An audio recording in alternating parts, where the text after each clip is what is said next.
Hello and welcome, I'm Tracy at Southbourne Library and we're going to be talking about a craft for our Wild World heroes. I've taken the picture on the front of your programme here, and that's the basis of my idea, and that's what we're going to be helping you to create that in the week 9th of August, called Picture the Scene. We're going to be giving away some activity stuff. We will be giving you a piece of paper and some printouts. We have printouts of books and some lovely Wild World read characters, which can be cut out to make something like this. So this is a smaller picture.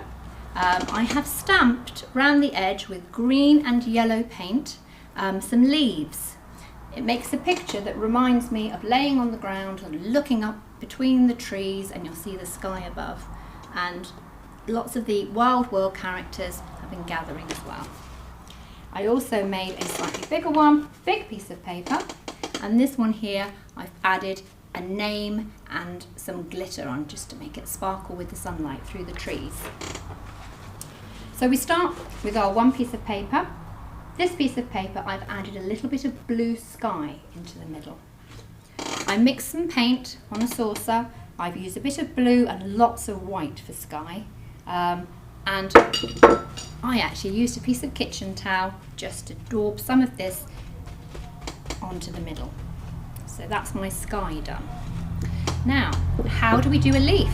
There are two ways. I started with a sponge. This is a kitchen sponge. So if you ask Mum, she may have an old one that she's ready for you to have, because it does need cutting up.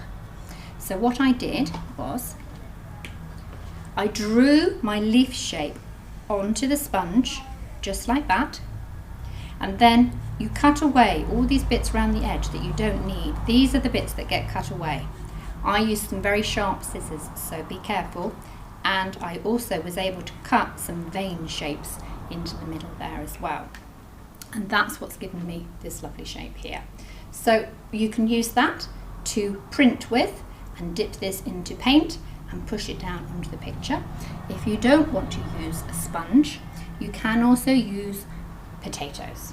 So these are the same. I've drawn the leaf shape onto the potato very carefully with a sharp knife cut around the edge. So that's one that mums might need to do for you. And a tip for mums and dads, if you are preparing this in advance, maybe keep your potatoes in a bowl of water until you actually need it, and then that keeps them good and fresh. So dry them off if they come out the water, and then you have leaf shapes. Now, different ways you can do this.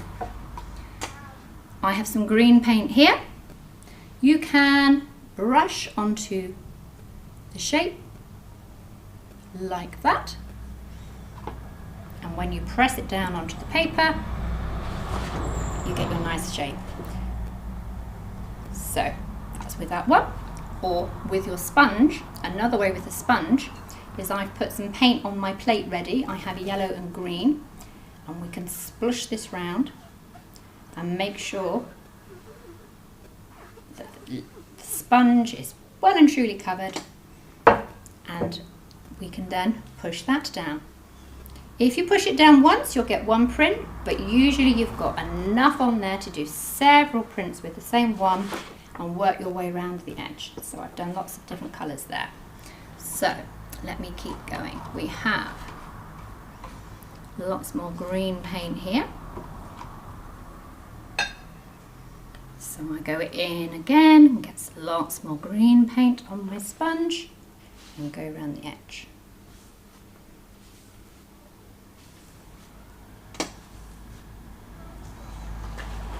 Some of these I've done going off the edge. Be careful how you do that. You might want something underneath that it doesn't matter if you're going to make a mark, but it's quite cute when you go around the edge and do half a shape and you get half a leaf shape just overhanging at the edges.